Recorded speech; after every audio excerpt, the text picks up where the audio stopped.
Hello there. This video is about different types of doji candlesticks. What is doji candlestick? How to identify and trade with doji candlestick patterns. There are several types of doji candlestick patterns, including standard doji, long-legged doji, dragonfly doji, gravestone doji.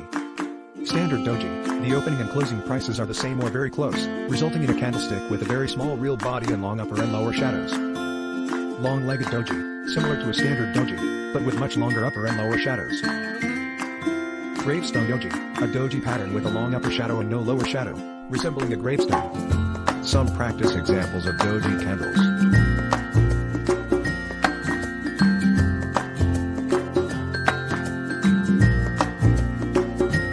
Dragonfly doji, this is a doji candlestick with a very long lower tail, but almost without an upper tail. Opening.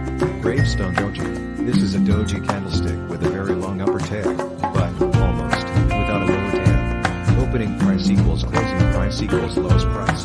This candle pattern looks similar to a gravestone. Thank you for watching my video. Subscribe.